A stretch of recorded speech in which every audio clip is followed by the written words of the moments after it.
Hola, ¿qué tal? Espero que se encuentren muy bien. Bienvenidos a esta sesión, creo que ya número 7 de este curso de Introducción a la Enseñanza del Español.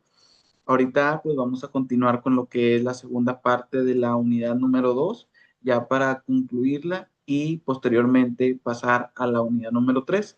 En la clase pasada vimos los aspectos gramaticales y léxicos de la enseñanza del español como segunda lengua y pues en esta sesión vamos a ver lo que son los aspectos fonológicos y fonéticos del español como segunda lengua y que son aspectos que debemos de considerar que son muy importantes al momento de enseñarlo y para que otra persona lo pueda aprender dentro de este idioma, ¿verdad? Entonces, pues vamos a verlo.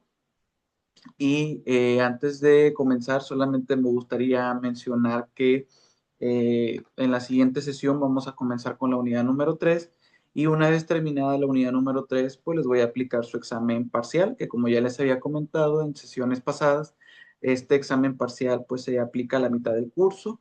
Va a ser un examen elaborado en Google Forms, en donde yo les voy a compartir la liga del formulario y ustedes van a acceder y van a contestar el examen que va a tener alrededor de 20 a 30 preguntas y pues va a ser un examen de opción múltiple. Cada pregunta va a tener varias opciones y pues su guía de estudio va a ser la presentación de la unidad uno, de la unidad 2 y también de la unidad 3.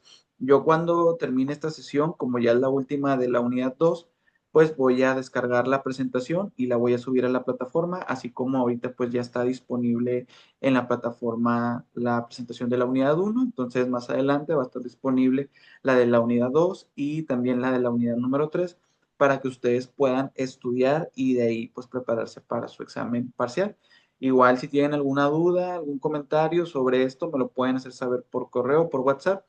Y si no, pues esperen a que se suban las presentaciones ya para que ustedes puedan empezar a estudiar y ya prepararse, estar listos para su examen parcial, que la verdad no va a ser nada complicado. Como siempre dicen los maestros, ¿no? Que es fácil para el que estudia, así que pues todo es cuestión de estudiar, ¿ok? Pero bueno, habiendo dicho esto, vamos a comenzar con esta segunda parte y me gustaría mencionar algo muy importante del título de esta segunda parte, el cual nos habla de dos aspectos, fonológicos y fonéticos. ¿Por qué quiero aclarar esto? Porque fonología y fonética son dos cosas muy diferentes. Su objeto de estudio son dos cosas diferentes. Entonces vamos a ver en qué consiste fonología y en qué consiste fonética. ¿Qué procesos implica la fonología y qué procesos implica la fonética? ¿Sí? Y vamos a ver esta diferencia. Vamos a ver algunos aspectos que son cuestiones básicas, cuestiones que aprendemos desde primaria, pero que son fundamentales al momento de estar enseñando el español como una segunda lengua o como una lengua extranjera, aspectos que no debemos de pasar por alto, sino que al contrario deben ser aspectos fundamentales para el aprendizaje de este idioma como una segunda lengua o como una lengua extranjera. Entonces, les hago esta aclaración porque quizá ustedes pueden llegar a pensar, maestro, pero ¿por qué estamos viendo esto? O sea, porque estamos viendo lo de las sílabas, porque estamos viendo lo de las consonantes, las vocales, si eso ya lo sabemos o si eso ya lo vimos. Pero aquí el detalle es mostrarles a ustedes como alumnos qué aspectos tan básicos son muy importantes para que un alumno pueda aprender correctamente el español como una segunda lengua. ¿Sí? Así como vimos aspectos léxicos y gramaticales que también ustedes pudieron llegar a pensar, pero ¿por qué estamos viendo esto? O sea, esto ya es de primaria. ¿Por qué? Porque recordemos que le estamos enseñando a otra persona a hablar el español desde cero, ¿sí? De hecho, se tiene la creencia, no sé si como tal hay alguna investigación que lo respalde, yo creo que sí, pero se tiene la creencia que es más fácil aprender un idioma cuando somos bebés o cuando estamos en nuestros primeros años de vida. ¿Por qué? Porque vamos adoptando un primer idioma, porque nos vemos en la necesidad de comunicarnos y para ello pues nos vamos adaptando a estas maneras de comunicarnos en cuestión del lenguaje, en cuestión de la voz, de los gestos, y eso hace que sea más fácil el aprender un idioma, porque se vuelve una necesidad de sobrevivencia, ¿no? Entonces, por eso hay quienes dicen que cuando somos bebés o cuando estamos en nuestros primeros años de vida, es más fácil aprender un idioma. Al contrario de cuando ya somos adultos, que queremos aprender un idioma, pues es más complicado. ¿Por qué? Porque entran cuestiones como cognitivas, cuestiones de tiempo, cuestiones emocionales, que la pena, que la incomodidad, que el miedo, que las dificultades que podamos llegar a presentar. Entonces hay muchos factores que hacen que aprender un idioma como ya en la vida adulta pues se vuelva más complicado. Entonces, por eso es que tenemos que retomar las bases o las cuestiones básicas de cada una de las áreas que engloban o que forman parte de un idioma para que se pueda enseñar correctamente el idioma y la otra persona, el estudiante, pues pueda dominarlo de manera correcta. Entonces, pues bueno, vamos a iniciar y vamos primeramente con lo que es la fonología.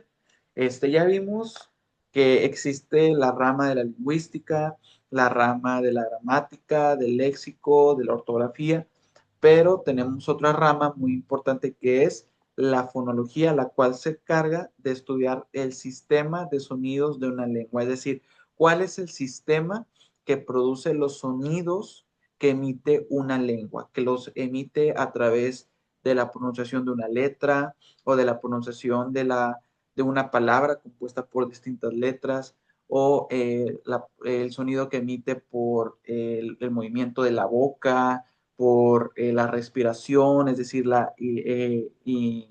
perdón, la inhalación y la exhalación.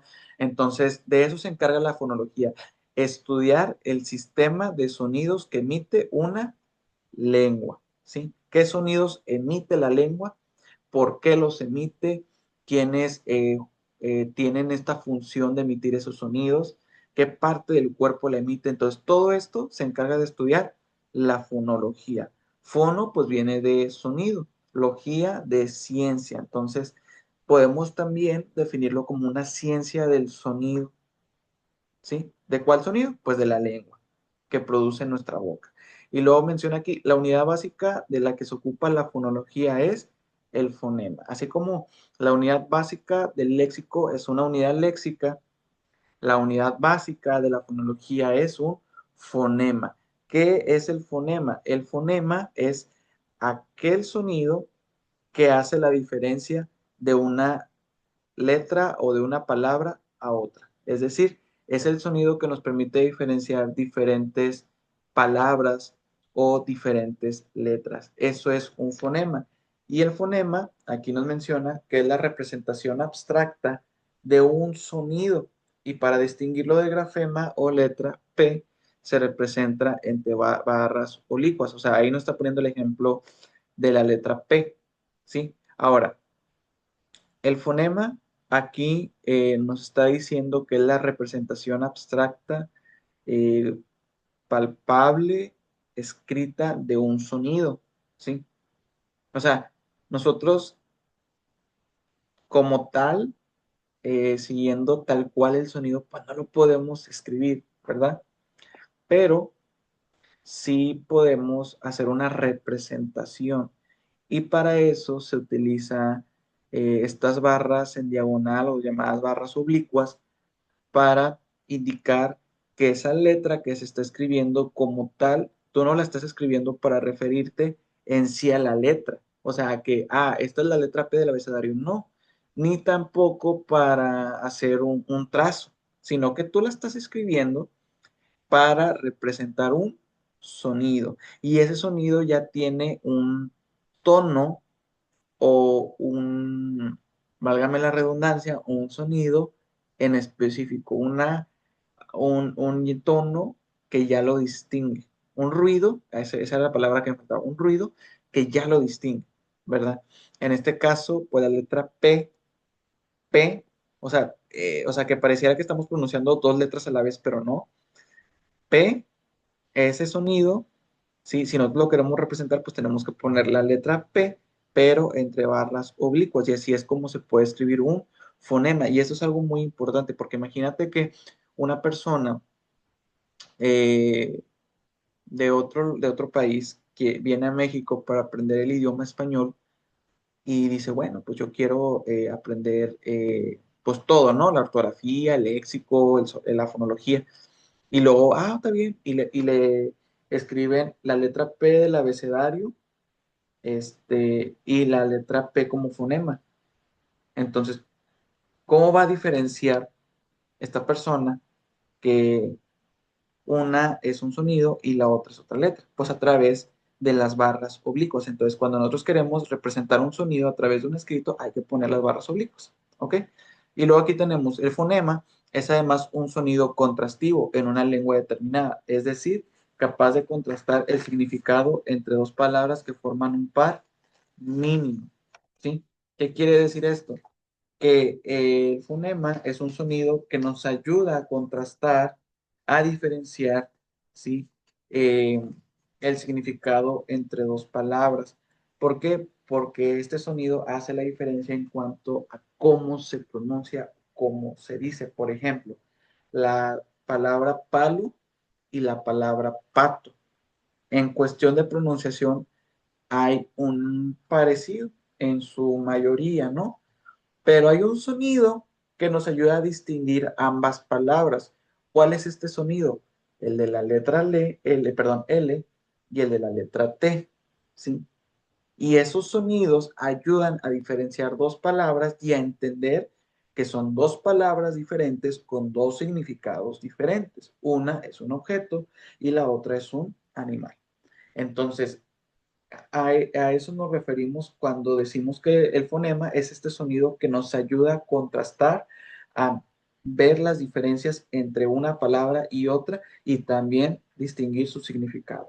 Luego tenemos que un par mínimo se compone de dos palabras que se diferencian en un único fonema y que poseen significados distintos, tal y como observamos en los siguientes ejemplos. O sea, volvemos al punto anterior, pero ahora viendo otros ejemplos como lo que son pato y pavo.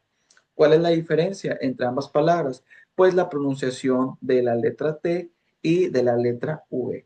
Y vemos que nos estamos refiriendo a dos animales diferentes. Luego tenemos tapa y capa, que una cosa es un objeto, que ambas cosas más bien son objetos, pero se diferencian por la letra que se pronuncia al principio, entre la T y la C, y que ambos son objetos, pero con usos distintos, ¿sí? Luego tenemos pelo y perro, que igual pareciera que se pronuncian igual, pero no, hay una diferencia entre la letra L y la doble R. Y otra vez, esta diferencia de sonido nos ayuda a distinguir que ambos son objetos diferentes con significados diferentes. Uno como tal si es un objeto inanimado y el otro es un objeto animal o es un animal directamente, ¿verdad? Entonces, tenemos que esto pues es el fonema. Ahora, también aquí otra cosa muy importante es que los fonemas tienen una división y esta división se da a través de dos tipos de fonemas, los fonemas vocálicos y los fonemas consonánticos. Y vamos a ver en qué consisten cada uno de estos, aunque ya podemos, o sea, por el nombre ya podemos ir identificando que uno se refiere a los sonidos de las vocales y el otro a los sonidos de las consonantes, ¿verdad? Entonces vemos aquí que los fonemas vocálicos son aquellos en donde la producción de las vocales en el aparato fonador, el aire pasa por la cavidad bucal sin encontrar obstrucción alguna a su paso. Mientras que los consonánticos, en la realización de las consonantes, el aire encuentra algún tipo de obstáculo al salir. Por ejemplo, cuando nosotros sabemos que hay 5 tipos de vocales, digo más bien 5 vocales, y ahorita vamos a ver cuáles son, aunque ustedes ya se las deben de saber, ¿verdad? Si no se las saben, muchachos, discúlpenme, pues ahí me regresan a primaria. Este, a no ser que seas alguien que está aprendiendo el español en segunda lengua. Si es así, es una disculpa. este, eh, pero bueno, las vocales pues es A, E, I, O, U, ¿verdad? Incluso nos lo enseñan con el canto chusco, ¿no? De A, E, I, O, U. El burrito sabe más que tú, ¿verdad? Y así uno, pues es una manera de aprendérselas muy fácil, ¿no? Pero al momento en que nosotros emitimos el sonido de estas vocales, vemos como, por ejemplo, al hacer A, vemos como el aire entra por nuestra boca y entra sin ningún problema. ¿Por qué? Porque no está la lengua en medio, impidiendo o estorbando el paso del aire. En comparación con cuando pronunciamos una letra consonante. ¿Cuáles son las letras consonantes? Igual, conocimiento de primaria. Son aquellas letras que pues no son vocales obviamente y que forman parte del resto del abecedario, ¿sí? Entonces, estas letras, como por ejemplo la letra T, vemos que hay eh, una como absorción o inhalación de aire, pero si hay un obstáculo al momento de pronunciarla para que el aire entre en su totalidad. ¿Por qué? Porque vemos que al pronunciar la letra T, pues como tal la lengua llega al paladar y se posiciona ahí durante unos segundos y luego el aire cuando viene y para entrar a la cavidad bucal, pues topa con la lengua y eso hace que haya un obstáculo al momento en que entra el aire y también al momento en que sale. ¿Por qué? Porque ahí está estorbando la lengua.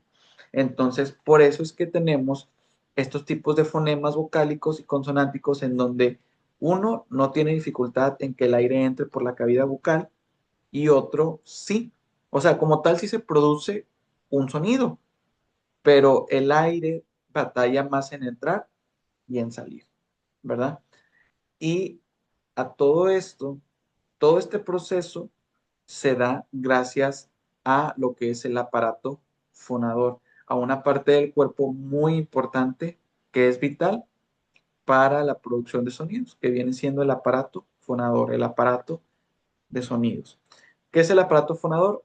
Esta parte del cuerpo es un conjunto de órganos que de manera activa o pasiva intervienen durante la producción de los sonidos y que se ubican principalmente en la cavidad nasal, en la cavidad bucal y en la laringe.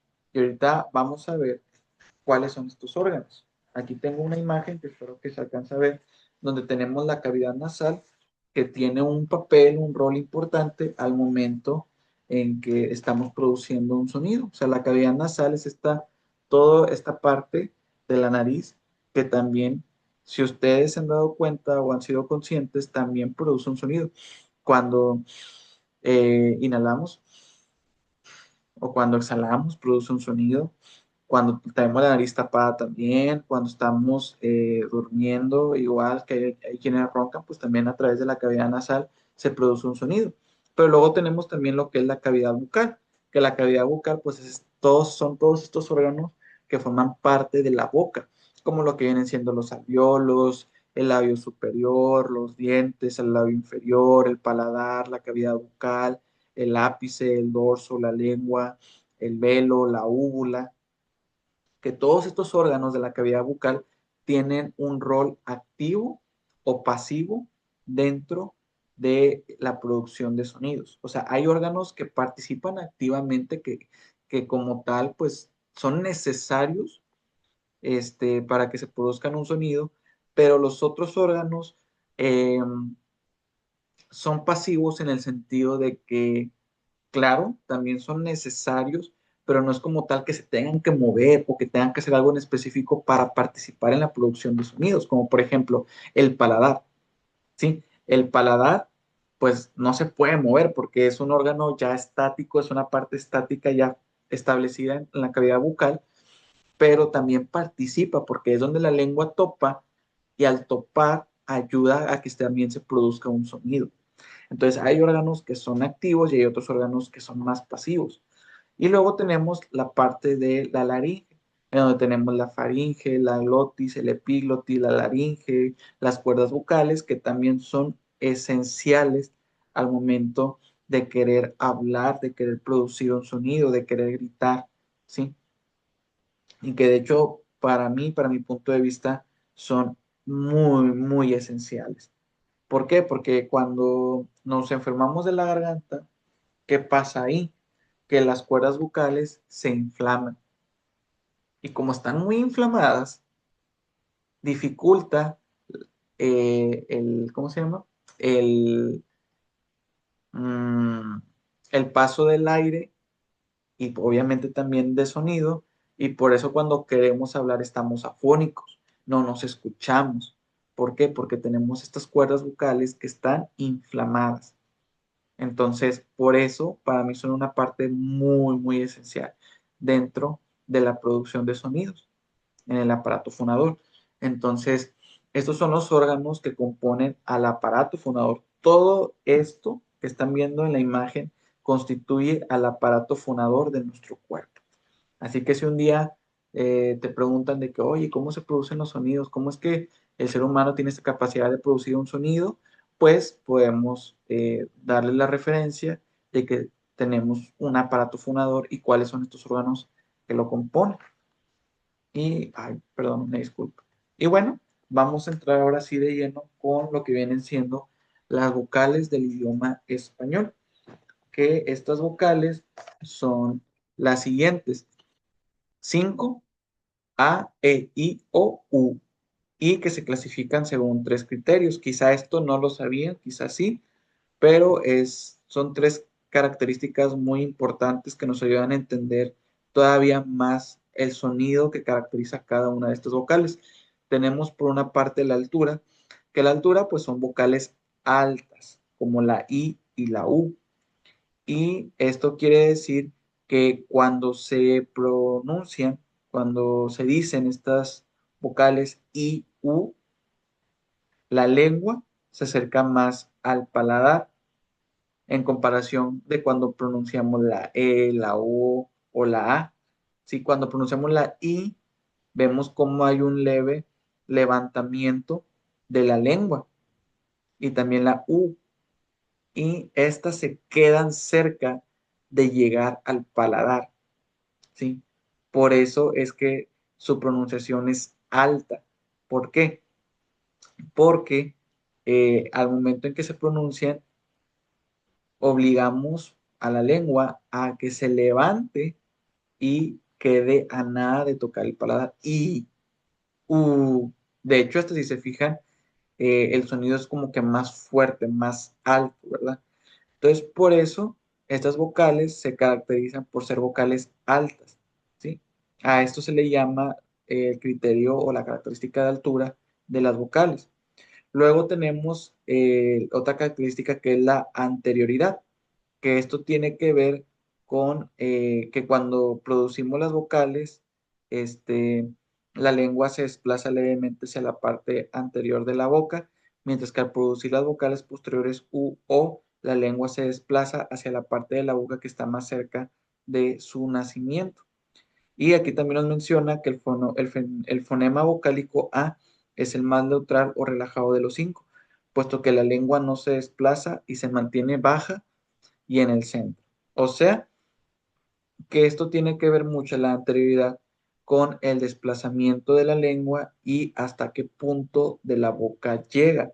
Como por ejemplo, aquí nos menciona, al producir las vocales anteriores I, E, la lengua se desplaza levemente hacia la parte anterior de la boca. E, I. ¿Qué quiere decir esto? Que nuestra lengua se está dirigiendo hacia donde están los dientes, o hacia donde está comenzando nuestra boca. Y luego menciona, dice que al producir las vocales posteriores perdón, la lengua se desplaza hacia la parte de la boca que está más cerca de su nacimiento, como o, U, O también. La lengua se mueve un poquito más y todavía está a punto casi casi como de salir, ¿no? Por eso es que se dice que se desplaza hasta donde comienza la boca. Y luego ya por último tenemos el fonema de la A, que es el más neutral o relajado. Se le puede llamar así o caracterizar así. ¿Por qué? Porque la lengua no se desplaza, se mantiene estática, se mantiene baja y como tal pues no hay un movimiento. Y otra característica muy importante de las vocales es la redondez. ¿Esto qué quiere decir? Quiere decir la forma que adapta nuestra boca, en especial en los labios, al momento en que pronunciamos las vocales. Por ejemplo, Cuando pronunciamos la U y la O, hacemos esto, U, O. Si se fijan, nuestros labios o nuestra boca toma una forma redonda. Entonces, estas son vocales redondas. A comparación cuando pronunciamos la I y la E, que pareciera que estamos haciendo una sonrisa, que le estamos sonriendo a otra persona. I, E, ¿verdad? Y la A, en su estilo relajado, mantiene los labios sin redondear y sin tensar. Nuevamente es la vocal que se mantiene neutra. Por ejemplo, A. O sea, simplemente hay una apertura de la boca y ya es todo. A. Por eso es que la A se considera una vocal relajada, porque no ocupa de tanto movimiento, de tanto desplazamiento de la lengua, y pues, por lo tanto, pues es un sonido fácil, sencillo de hacer. ¿Ok? Y bueno, tenemos otra clase, bueno, aquí ya tenemos clasificación de las vocales, ahorita vimos características y ahora tenemos lo que son la clasificación de las vocales, en donde tenemos las vocales fuertes las, o abiertas, las cuales vienen siendo A, E, O, ¿sí? Que se llaman así porque requieren una mayor abertura vocal al producirlas. Esto sí es muy cierto. Cuando pronunciamos A, E, O, estamos obligando a nuestra boca a que se abra más y de esta manera se produce un mayor sonido en la pronunciación de estas vocales. Por eso también se les llama fuertes, porque el sonido es más fuerte. Y también se les llama abiertas porque la boca pues se abre más. Y luego tenemos lo que son las vocales débiles o cerradas, que aquí pues la boca no se abre tanto. Y al momento de pronunciarlas pues el sonido es un poquito más bajo, es un poquito más suave, ¿no? Como I, U. Si se fijan, no se ocupa abrir tanto la boca. I, U, I, U. De hecho, si yo digo A, se alcanza a ver la lengua y la cavidad bucal por dentro. En cambio, si yo pronuncio I, solamente se alcanzan a ver los dientes, pero por la parte de adentro no se alcanza a ver. Entonces, por eso es que estas vocales pues se clasifican de esta manera: A, E, O, como las vocales fuertes, las vocales abiertas, mientras que las vocales I, U son aquellas que se les considera débiles por el tipo de sonido y cerradas porque casi no se ocupa abrir mucho la boca. Y bueno, pues ahora vamos a entrar a estos tres componentes, agentes, por así decirlo, que eh, muy conocidos por su nombre y que también yo creo que a más de uno, de más de una vez también les ha generado como confusión, ¿no? O a veces como que es complicado identificarlos, o al menos así de mi parte, ¿verdad? Pero tenemos estos tres fenómenos o procesos que se producen en el momento de trabajar con vocales, ¿sí? Tenemos primeramente el diptongo, que se produce un diptongo cuando las dos vocales se pronuncian en una misma sílaba, o sea, el sonido o grupo de sonidos que se emite en un golpe de voz. Sabemos que la sílaba es este golpe de voz que se da en cada una de las partes que componen una palabra, ¿ok? Pero en cada sílaba, de hecho, ahorita vamos a ver también el proceso de la silabificación. ¿Sí? Está un poquito complicado pronunciar silabificación. Pero vemos que en este proceso, cada sílaba se compone de diferentes letras. Se pueden componer de un consonante y una vocal, o de un consonante, vocal y otra consonante. Pero ¿qué pasa cuando hay dos vocales en una misma sílaba? Se produce un diptongo, como por ejemplo peine. En el ejemplo de peine vemos que se divide en dos sílabas, peine. Y vemos que en una misma sílaba hay dos vocales, e y la i. Entonces, cuando esto pasa, ahí tenemos un fenómeno de diptongo. O, por ejemplo, cuando vemos la palabra fuego. La palabra fuego también se divide en dos sílabas, fuego. Entonces vemos cómo en la primera sílaba hay dos vocales, U y E. Entonces ahí se está produciendo un diptongo. Luego tenemos lo que es el hiato. El hiato se produce cuando las vocales que aparecen juntas se pronuncian en sílabas diferentes. Ahí es cuando sucede lo que viene siendo el hiato, cuando las dos vocales se separan en sílabas diferentes. Como por ejemplo la palabra raíz, is, is. Vemos que son dos sílabas y que las vocales se separan, no están juntas. Ahí estamos viendo cómo se produce un hiato. O por ejemplo la palabra baúl. La palabra baúl, si la separamos en sílabas, es baúl. Entonces ahí vemos cómo se está produciendo también un hiato, ¿sí? Y luego tenemos al hermano del diptongo que viene siendo el triptongo, que por trip ya estamos hablando de que hay tres elementos. Dice el triptongo es la secuencia compuesta por tres vocales que conforman una misma sílaba con el esquema compositivo vocal más vocal débil, débil átona, vocal débil, más vocal fuerte, más vocal débil átona. Como por ejemplo, si nosotros pronunciamos la palabra Uruguay, la palabra Uruguay tiene, si la separamos en sílaba, es Uruguay. Son tres sílabas, ¿verdad? Pero en una de estas sílabas hay tres vocales, como lo que viene siendo la vocal débil, que es la U, y la vocal fuerte, que es la A, y la vocal débil, que viene siendo la I. Oye, pero maestro Emilio, que la Uruguay al final termina con Y, sí, pero al momento en que se pronuncia, ¿cómo se pronuncia? Como una I, ¿verdad? Entonces estamos hablando de que también se le puede considerar una vocal débil. ¿Por qué? Porque el sonido que se está pronunciando de la Y es el sonido de una I, ¿verdad? Entonces, este es un ejemplo de cómo Uruguay, pues también es un triptongo. O por ejemplo, la palabra wow. Wow, que es una palabra de una expresión, ¿no? De asombro. Pero la palabra wow, esta está conformada por una vocal débil que viene siendo la U, una vocal fuerte que viene siendo la A y una vocal débil que viene siendo otra vez la U, ¿sí? Que es una palabra que no se divide en sílabas. Wow. Pues no la puedes dividir en sílabas. Pero es una palabra que, que al momento en que la descomponemos nos vamos a encontrar tres vocales, la cual viene siendo U, A, U. Y ahí vemos cómo se conforma un triptongo. ¿Ok?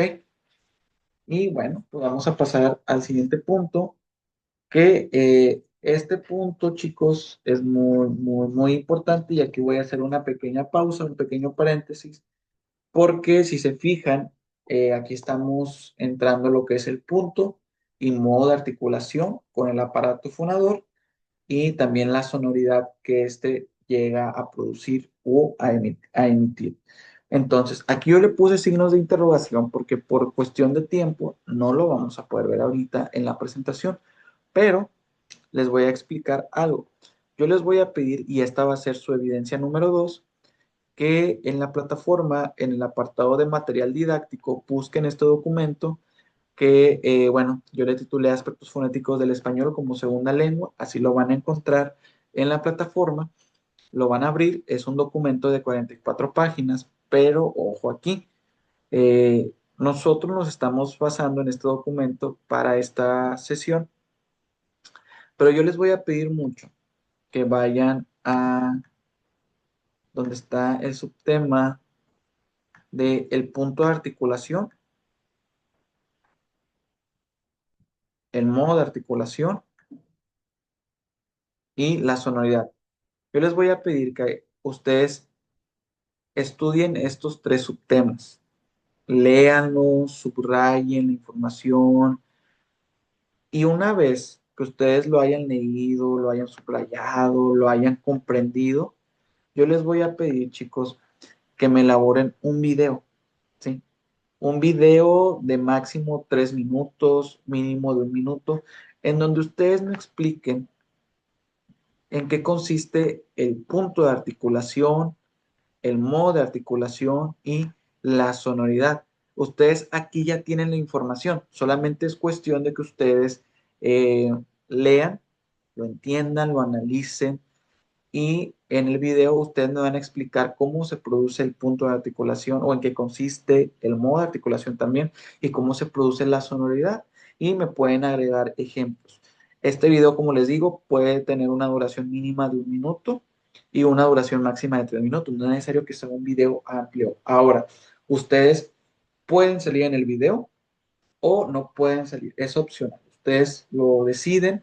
Yo solamente que sí les voy a pedir en el video, primeramente, que sigan la instrucción de explicar cada uno de estos procesos con la información que aquí yo les estoy dando, que si no van a salir, agreguen imágenes coherentes a la información que están explicando, eh, que sea un video bien producido en el sentido, no de que, ay, acá utilicen pantalla verde y cámara profesional. No, no, no, no me refiero a eso. Me refiero a que el sonido se escuche bien, a que las imágenes se vean en buena calidad, que de preferencia el video no tenga marca de agua. Si la tiene, bueno, no hay ningún problema. Tampoco, no es mi intención complicarles la vida. Entonces, solamente si les pido eso de favor, chicos, que verifiquen que el video sí se pueda reproducir. Entonces, el video ustedes lo pueden grabar en programas que encuentren para grabar videos, lo pueden grabar en Canva, lo pueden grabar en su celular, lo pueden grabar en TikTok, le pueden meter efectos, eh, o sea, tienen libertad creativa. A eso me refiero, chicos. Solamente sí les pido que respeten los temas que les acabo de indicar, a la información, que si van a agregar imágenes, si van a agregar videos como ejemplos, o si van a agregar ejemplos tal cual dichos, eh, que tengan relación con el contenido y ustedes pues lo van a subir a la plataforma. Igual estas instrucciones se las voy a indicar en la plataforma, se las voy a explicar ahí y ya para que ustedes puedan pues realizar su evidencia. Esta es la evidencia número 2, así que pues van a tener, ahorita voy a ver si les asigno 1 semana y media o 2 semanas para que lo puedan producir y en eso va a consistir esta segunda evidencia. Igual si tienen alguna duda, algún comentario, me lo pueden hacer saber y yo pues les atiendo ahí por WhatsApp o por correo.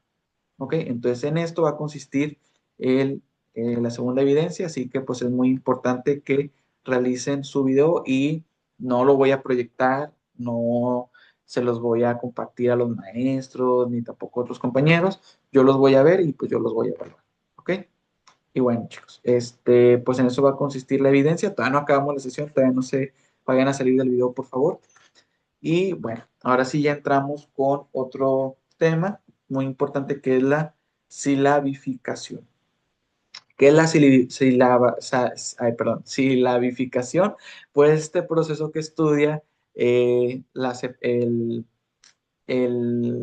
separar las palabras por medio de sílabas y cómo se puede dar este proceso o este fenómeno.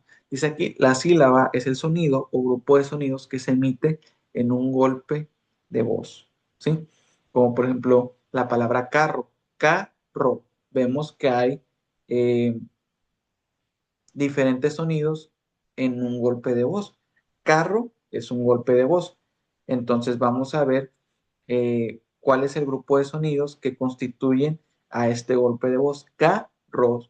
Vemos que hay dos grupos de sonidos. Carro, ¿verdad? Entonces, esto es lo que estudia o en lo que consiste la sílaba. Luego aquí nos menciona que la sílaba básica del español se compone de la combinación consonante más vocal, ¿sí? O sea, toda sílaba básica en el español debe tener esta composición, esta combinación consonante y vocal, como por ejemplo la palabra carro. K es C, A. Tenemos ahí una combinación básica, consonante de C y vocal A.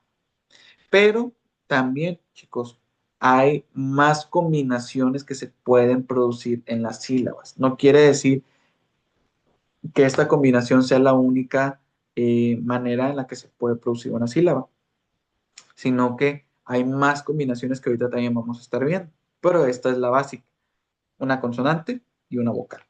Luego nos menciona aquí, el único elemento que no puede faltar en ninguna sílaba es su núcleo, es decir, el elemento vocálico. Es decir, toda sílaba debe de tener el núcleo. ¿Cuál es el núcleo? La vocal.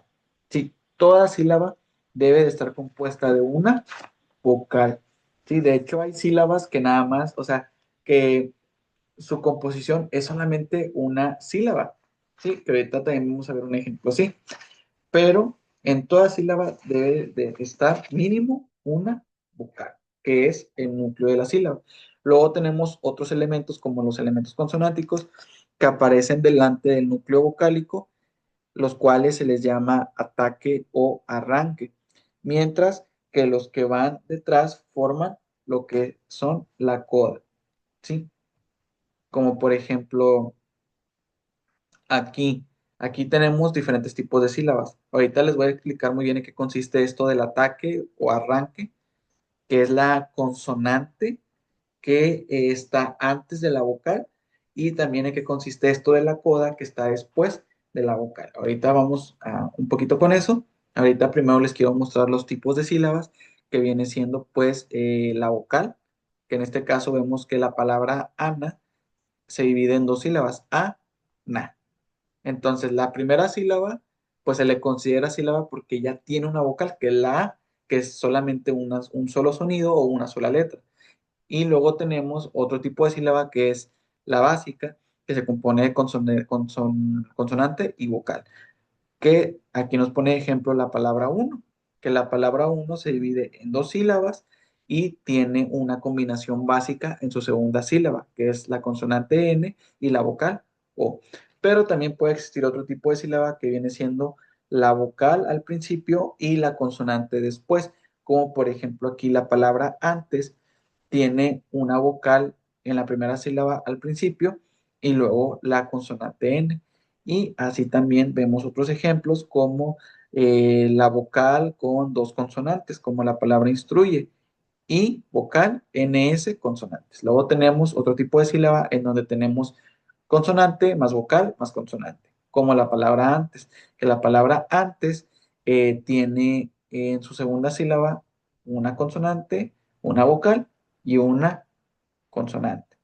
Y así también nos vamos con las siguientes sílabas, como consonante más consonante, como la palabra conspiración, consonante C, vocal O, consonante N, consonante S. Luego tenemos otro tipo de sílaba como consonante más vocal, como la palabra trazo, consonante T, consonante R, vocal A.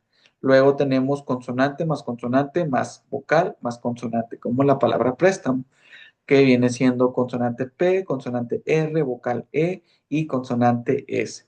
Y ya por último, otro tipo de sílaba que es consonante más vocal más consonante, que sí se da como este tipo, como este ejemplo, en donde vemos que la primera sílaba de transporte es precisamente este ejemplo: consonante T, consonante R, vocal A, consonante N y consonante S. Entonces, como les decía ahorita, hay muchas combinaciones que se pueden dar entre consonantes y vocales, y por lo tanto hay diferentes tipos de sílabas que se pueden dar en una palabra.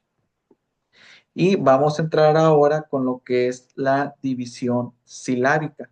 Pero antes de eso, eh, me gustaría nada más. Ay, perdón, es que no le estaba moviendo bien aquí. Ay, una disculpa, chicos.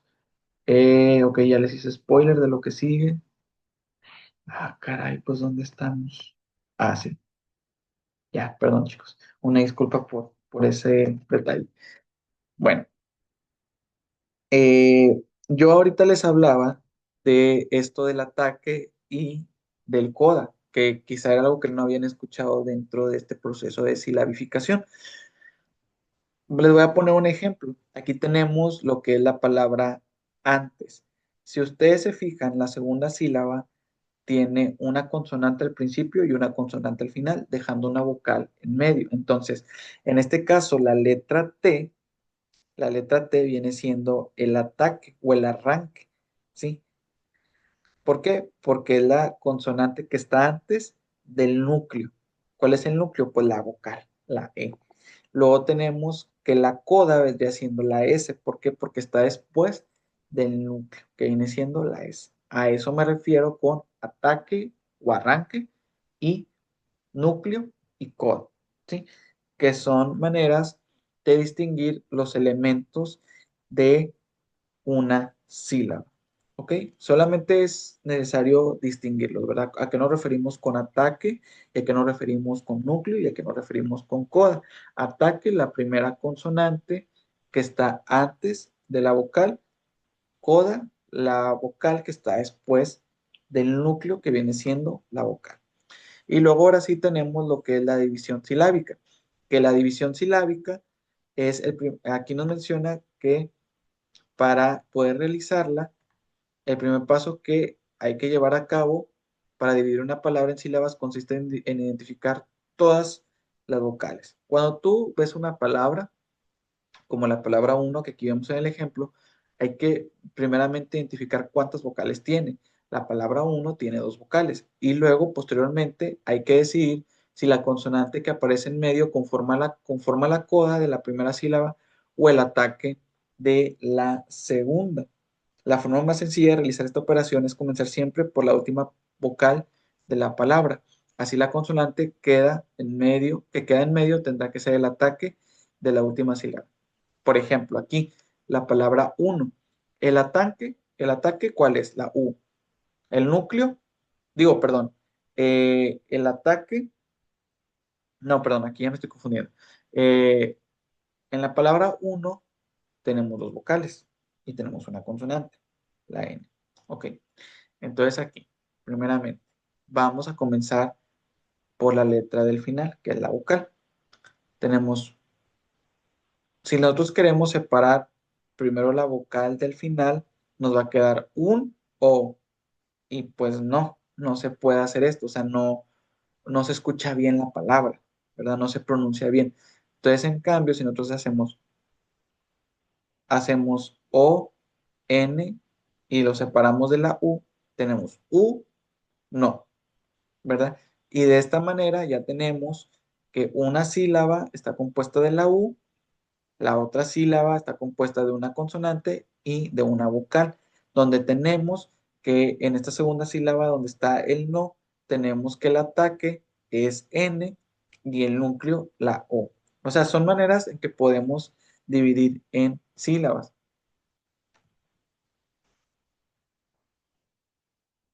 Y ahora vemos más ejemplos, como la palabra pasamos. Aquí, por ejemplo, primero hay que distinguir las vocales, que es A, A y O. Tenemos tres vocales. Y luego después decidimos a qué sílaba pertenece cada consonante. Lo primero es formar la secuencia, la básica, consonante más vocal, comenzando desde el final de la palabra, como por ejemplo pasamos, que vendría siendo S-O-M. ¿Sí? ¿Por qué? Porque no podemos dejar la M sola, ¿verdad? Entonces, S-O-M, ya tenemos una sílaba, y luego sa, y luego pa, ¿verdad? Primero comenzamos con mos, sa, pa. Y ya ahí, siguiendo esta secuencia de consonante más vocal, ya pudimos separar la palabra en sílabas. Dice, la S final queda libre. Al no aparecer seguida de una vocal, la S tiene que formar parte de la coda de la última sílaba. Por eso les decía que ahorita, cuando separábamos, pasamos en sílabas, perdón. Yo les decía que hay que tomar estas tres letras. ¿Por qué? Porque ya no hay otra letra después de la S para seguir esta secuencia de consonante más vocal. Entonces, por eso la S al quedar libre se tiene que juntar con la última sílaba. Y así ya tenemos que pa y sa forman esta secuencia de capital, no sé por qué iba a decir capital, de consonante más vocal. Y vemos cómo la última sílaba ahora sí se compone de otra secuencia distinta. ¿Por qué?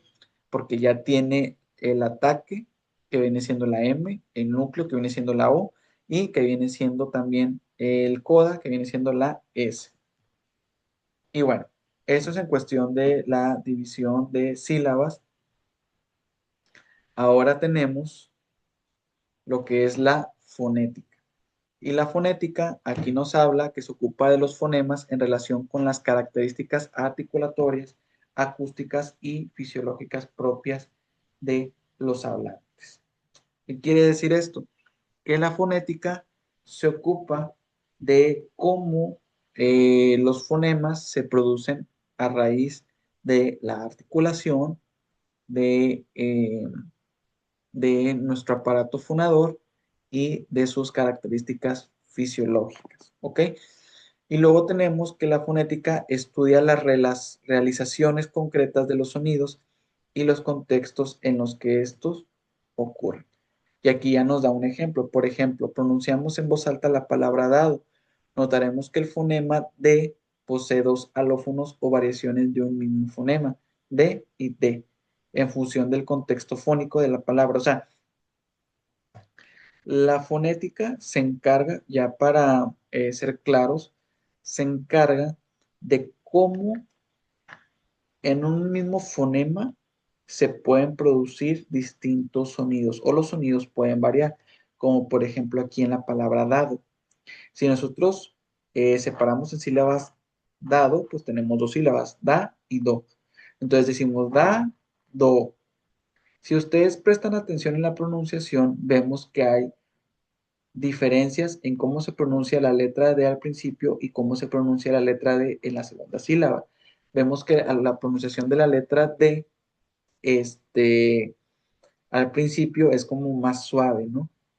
Pero luego cuando pronunciamos la do, la sílaba do, vemos como la D se pronuncia diferente, como que más fuerte o más tosca, ¿sí? Pareciera que estamos poniendo D y T, to, to, da, do.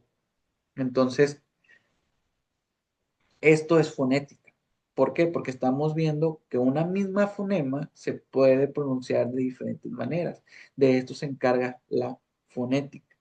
Y cuando esto sucede, se pone, estos dos sonidos diferentes se ponen ya no con barras oblicuas, como veíamos al principio de esta sesión, sino que ya se utilizan los corchetes. ¿Ok? Y bueno, ahora sí vamos con eh, los últimos dos puntos, que es el acento prosódico y las reglas generales de acentuación, que esto pues también es algo que ya conocen desde primaria, en donde vemos que la sílaba sobre la que recae el acento prosódico en una palabra es la sílaba tónica, es decir, la sílaba que tiene un plus o un tono mayor en su pronunciación. Y generalmente solo hay una sílaba tónica en cada palabra en la lengua española. Esto es común, es general, por lo que todas las demás sílabas son átonas. ¿Qué quiere decir? Que no tienen un tono extra, que no tienen un tono más fuerte. Dice, en español la acentuación sirve también para distinguir el significado entre palabras, como en público, público y público. ¿Sí? Por ejemplo, en uno tenemos publicó, nos habla de una acción que alguien realizó en el pasado. Público es eh, para referirnos a lo que es un sustantivo, referirnos a eh, un grupo de personas que están escuchando una reunión, ¿verdad?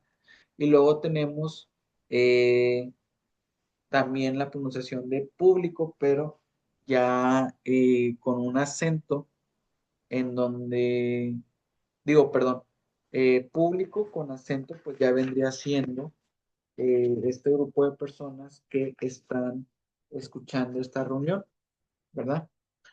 Y luego, como les decía ahorita, publicó, pues es la acción del pasado que lleva acento en la O. Pero, pero tenemos que,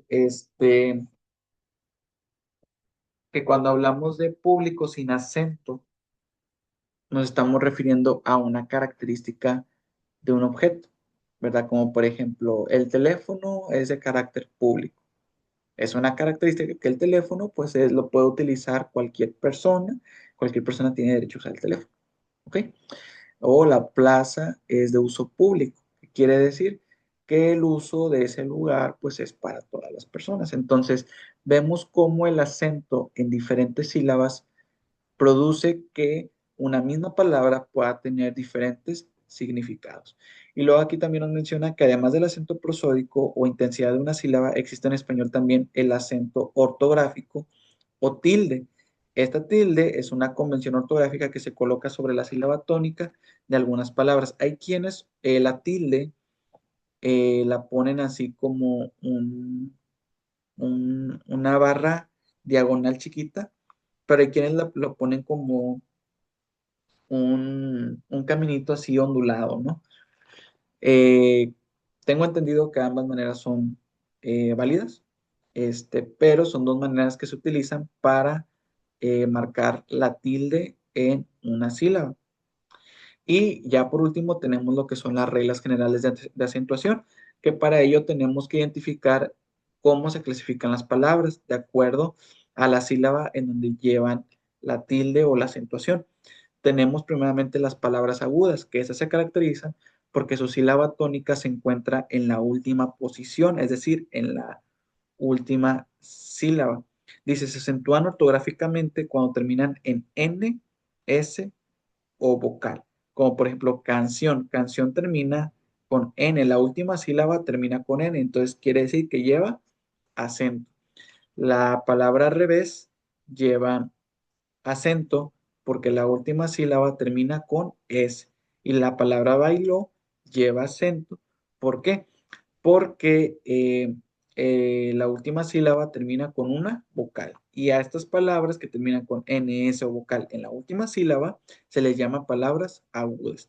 Luego tenemos las palabras llanas o las palabras graves, que estas palabras se acentúan ortográficamente cuando no terminan en NS o vocal, como por ejemplo, la última sílaba de ángel termina con L. Entonces, ¿qué quiere decir? Que si la pronunciamos ángel, la sílaba an, pues no, dice aquí, son las, perdón, ya me estaba confundiendo, son las que llevan la sílaba tónica en la penúltima sílaba. O sea, las palabras agudas son las que llevan acento en la última sílaba, pero las palabras graves o llanas son las que la llevan en la penúltima sílaba. Y si esa penúltima sílaba no termina con N, S o vocal, pues entonces se le pone un acento, como la palabra ángel. La palabra ángel en la penúltima sílaba, pues no termina en N, S o vocal. Este,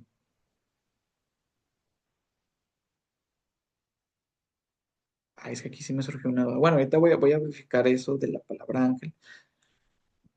Este, sí, sí me surgió una duda con esto, fíjense muchachos. Sí, lo voy a verificar. Este, eh, sí, es que sí, sí me está surgiendo mucha duda con eso, chicos. Fíjense que siempre las palabras llanas o las palabras graves siempre me han causado como que mucho ruido. O sea, como que me cuesta un poquito más entenderlas. Pero yo creo que eh, más bien se refiere a cuando no terminan en N, S o vocal al final de la palabra. Si se fijan, pues al final de la palabra no está terminando con N, S o vocal, como por ejemplo la palabra ángel. La palabra ángel, pues sí termina con L, no termina con N, S o vocal. Por lo tanto, en la penúltima sílaba, pues sí lleva un acento. Igual que la palabra dátil, termina con L, no es N, no es S o no es vocal.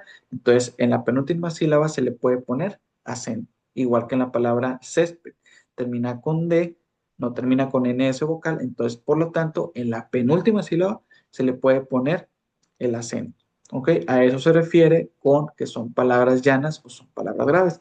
Y luego ya tenemos lo que son las palabras esdrújulas, que las palabras esdrújulas llevan el acento prosódico en la antepenúltima sílaba y siempre se acentúan ortográficamente. Por ejemplo, Mérida Mérida. Entonces, Mérida, la antepenúltima sílaba es me. Entonces, por lo tanto, debe llevar acento. La palabra árboles, árboles.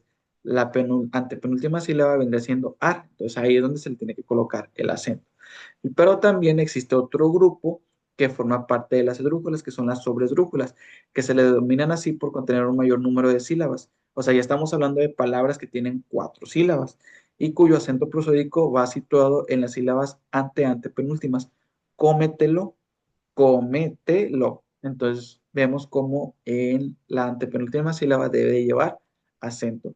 Mándaselo, repítemelo.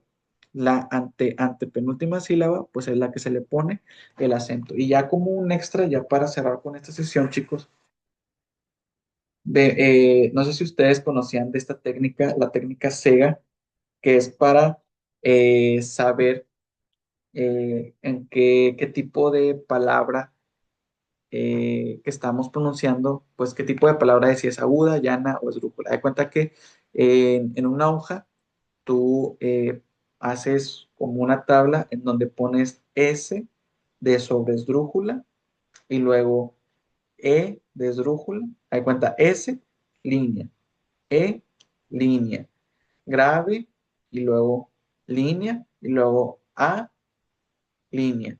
Y luego pues ya haces la división y vas separando la palabra por sílabas. Por ejemplo, la palabra carro. La palabra carro, pues tiene 2 sílabas. La acomodas de derecha a izquierda, del final hacia adelante. ¿Ok? Entonces, carro. Carro. Entonces, ro va en la parte de la A y luego K va en la parte de la G. Entonces, vemos aquí que es una palabra eh, este, grave. ¿Por qué? Porque termina con O, pero la que tiene mayor pronunciación es K, carro, no es carro, carro. Entonces, como termina con O, pues se le pone acento en la penúltima sílaba. O bueno, más bien, se pronuncia con acento, no se le pone, se pronuncia con acento en la penúltima sílaba. Pero bueno, es un método que se utiliza, que ahorita a lo mejor sí puedo, a lo mejor les costó ahí como que captarla, porque pues sí necesito ponerles el ejemplo. Pero si ustedes investigan el método SEGA en internet, le van a entender muy fácil. No es difícil de usar y es más que nada para identificar qué tipo de palabra es la palabra que estamos separando en sílabas y en donde lleva el acento. Y es una técnica muy fácil de utilizar y que para los alumnos es muy fácil también de comprender para identificar en dónde se pone la acentuación. Y bueno, por esta sesión sería todo. Espero que haya quedado claro, espero que no haya alguna duda al respecto con la evidencia que les pedí. Igual las instrucciones las voy a poner en la plataforma y por mi parte sería todo. Nos veremos en la siguiente sesión. Que tengan un bonito día. Nos vemos.